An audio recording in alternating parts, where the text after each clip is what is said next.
You know the law of attraction states thoughts become things.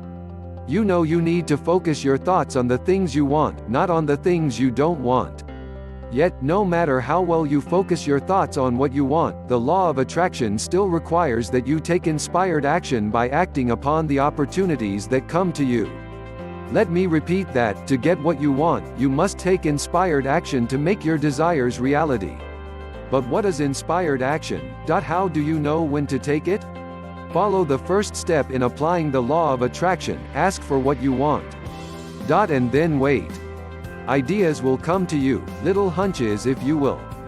They are the kind of thoughts that you'll notice, maybe look at, but often dismiss. You should follow these ideas. They are your path to manifesting your desires. Think of them as breadcrumbs that will lead you where you want to go. These breadcrumbs can come in any form, from ideas to signs on the road to comments overheard in passing. They are anything that reminds you of what you are asking for. Often you may ignore them, but they are the universe telling you to act now to receive what you have asked for. When you follow the breadcrumbs, you are taking inspired action.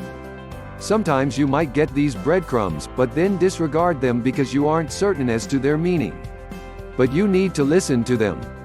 No matter how irrelevant they may seem at the moment, stop, listen, and act.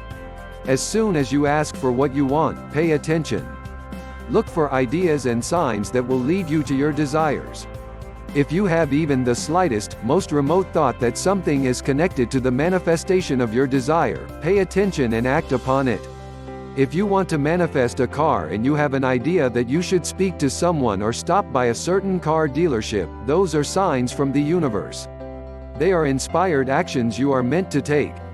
If you disregard the idea as irrelevant or come up with reasons why you shouldn't speak to the person or stop at the dealership, you make it harder for you to receive your car. Similar things will happen if you want to win the lottery. Obviously, you have to take the action of buying a lottery ticket. You know visualization isn't enough, right? But you might feel a sudden urge to buy a lottery ticket from a certain store or at a certain time. It could be a place where you've never bought one before.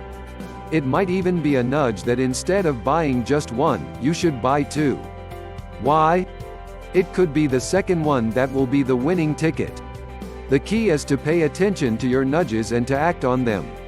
How do you know if an action is truly inspired? Sometimes you might feel the nudge to act, but it isn't inspired action. It is coming from your ego, not the universe. How do you tell the difference? Here are some tips. Inspired action feels good. Ego-based action is based in fear, fear of losing someone, fear of failure, fear of success. Inspired action is comfortable. Ego-based action occurs when you feel impatient. Inspired action is fun. Ego-based action is when you want things to happen in a specific way, such as someone sending you a specific text message after a date. Inspired action comes to you unexpectedly. Ego-based action arises when trying to figure out how things will happen. Inspired action comes from a place of allowing. Ego-based action is based on attachment to the outcome.